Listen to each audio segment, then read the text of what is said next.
le moment justement de vous montrer un petit peu tout ce que vous a expliqué Stéphane, comment ça fonctionne en live. Donc on va pas rentrer plus dans les formules mathématiques, on va vraiment vous montrer avec l'interface comment ça fonctionne et comment et à quoi ça sert. Donc, 3 avantages. Le principal, ça va être un élément de productivité. On le sait tous, qu'on soit dans n'importe quel domaine du marketing, lorsqu'on doit répondre à un brief annonceur, que ce soit pour du média, de l'insight, on va avoir besoin de travailler humainement, de comprendre le brief et de retrouver la data qui va permettre de faire fonctionner le cas d'usage. Et ça demande du temps, ça demande un aspect stratégique et d'études un peu qualitatives. Donc le premier aspect de WebOmind, c'est que vous allez le voir, grâce à l'IA générative, on va gagner du temps, puisque finalement le travail qu'on faisait de manière un petit peu manuelle, avec l'expertise métier qui est toujours tout aussi importante, il va être simplifié parce qu'en quelques clics, vous allez le voir, on va être en capacité de générer du contenu et de comprendre une thématique consommateur dans son ensemble, et ça va permettre de nous libérer du temps derrière en tant que marketeur pour pouvoir se dire qu'est-ce qui matche le mieux finalement à mon brief pour pouvoir l'activer ou encore une fois en générer des analyses.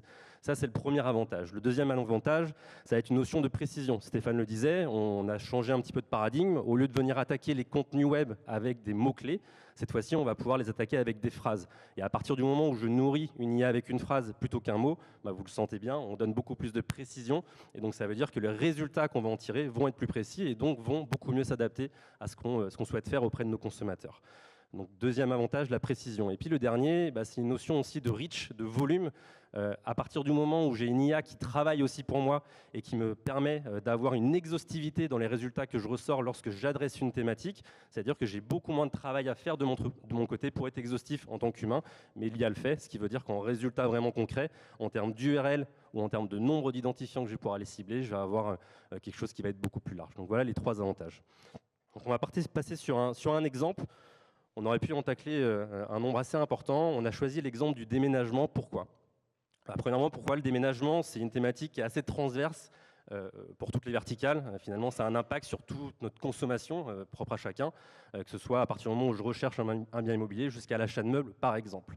Et c'est aussi un élément qui paraît assez standard pour l'intégralité de l'industrie et finalement qui peut être pris comme quelque chose que l'on connaît très bien et on peut un petit peu délaisser les précisions qu'on peut avoir. Donc là, l'objectif, c'est de vous montrer avec cet exemple de déménagement, essayer de comprendre quels sont les besoins consommateurs et comment l'IA va nous aider justement à venir préciser le brief qu'on veut aller attaquer.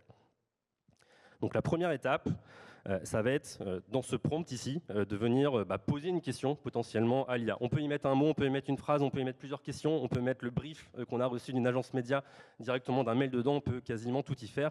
L'IA va comprendre ce qu'on lui met en input et ensuite va venir nous le traiter. Donc je pose le micro encore une fois, 2 petites secondes pour taper la question. Je vais essayer de me rapprocher en même temps. Donc ça va être quels sont... Je vais le faire à une main. Donc quels sont par exemple... Merci beaucoup. Quels sont les principaux services ou produits d'ailleurs à envisager lors d'un changement de domicile et rajoutons par exemple par étape. Merci. Donc, vous avez vu, j'ai fait quelques petites coquilles, mais à la limite, on s'en fiche, puisque l'IA va très bien comprendre ce que je suis en train d'écrire, et ça, c'est aussi la beauté de la chose. Donc, ce que je vais lui demander, dans un premier temps, c'est d'utiliser cette fameuse première partie du cerveau que décrivait Stéphane. Cette première partie du cerveau, c'est la générative AI. Et donc, ce que va faire la générative AI, ici, ça va être de nous, vous voyez, c'est en train de tourner, de nous construire finalement notre brief marketing, notre étude marketing. C'est là qu'on va gagner du temps. Il va essayer de nous décrire quand il y a un déménagement, quand il y a un changement de domicile, quels peuvent être les besoins consommateurs que ces consommateurs vont rencontrer, et on va les avoir par étapes. Donc vous le voyez ici, on avait demandé 10 phrases, donc on est bien sur des phrases, et au lieu d'avoir simplement une liste de 10 phrases qu'on va venir lire, l'IA va aussi venir nous les segmenter, et un petit peu par ordre. Donc elle va d'abord nous dire que dans une première étape, on va d'abord rechercher le logement. Et donc dans cette recherche de logement, ce qu'on nous dit, je le découvre un petit peu aussi en live avec vous, la première étape consiste à définir des critères de recherche pour le nouveau logement, tels que la localisation, la taille, le budget. On va avoir des choses aussi qui se disent de l'utilisation de plateformes en ligne spécialisées. On en a plusieurs en tête, j'imagine, Gyncas, Loger, bien ici, qu'on va utiliser lorsqu'on cherche un nouveau bien, que ce soit pour la location ou pour l'achat derrière. Et donc là, va nous dire que c'est une étape importante, en tout cas dans le parcours consommateur, lorsqu'on va vouloir changer de domicile. Et puis on va nous dire, au bout d'un moment, il va être aussi assez judicieux de visiter plusieurs biens avant de passer à la location ou à l'achat. Donc ça, c'est la première étape. On va avoir une deuxième étape qui va être autour du déménagement en lui-même. Donc on va nous parler ici aussi de la location d'un camion de déménagement, par exemple, ou embaucher une entreprise spécialisée pour nous aider à le faire. On va avoir tout ce qui est autour de l'achat de fournitures de déménagement, comme les cartons, le papier bulle, le ruban adhésif. Donc on est très exhaustif finalement dans le détail. On vient vraiment dire de quoi on va avoir besoin. On pourrait presque s'en servir nous-mêmes pour préparer notre déménagement.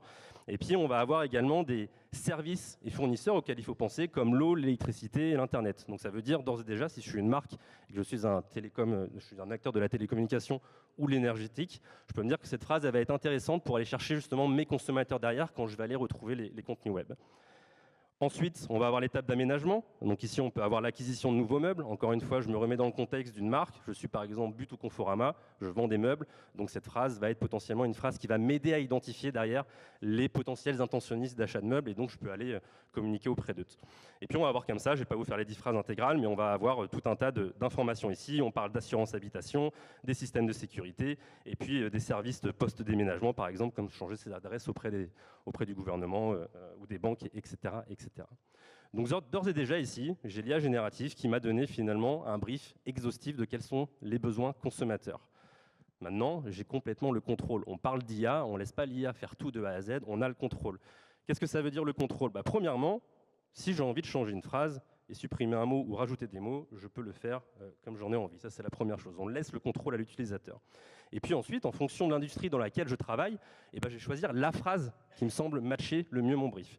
Donc si je pars par exemple je suis sur cette phrase-là, je vais juste bien le réécrire, sur les meubles, je suis But Conforama, je peux me permettre de dire cette phrase-là uniquement pourrait bien décrire la cible, en tout cas le moment consommateur dans lequel j'ai envie de m'adresser à ces consommateurs-là. Je peux sélectionner cette phrase-là. Et deuxième étape, je vais passer sur la deuxième partie du cerveau qui, justement, à partir de cette phrase, donc de la compréhension fine de cette phrase-là, va venir identifier les contenus web qui sont parfaitement en référence.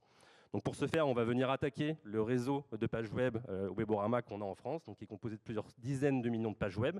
Et puis de manière un petit peu automatique, en appuyant simplement sur ce mot « compute », elle est en train de chercher, parmi l'intégralité des contenus, ces dizaines de millions de contenus, quels sont les contenus qui vont le mieux matcher au potentiel achat de meubles. Et je vais avoir cette fameuse audience contextuelle qui est quasiment instantanément créée. Donc ce qu'on est en train de me dire ici, c'est première chose, c'est que l'IA a trouvé toute seule à peu près 10 000 URL qui correspondent parfaitement à ce contenu-là.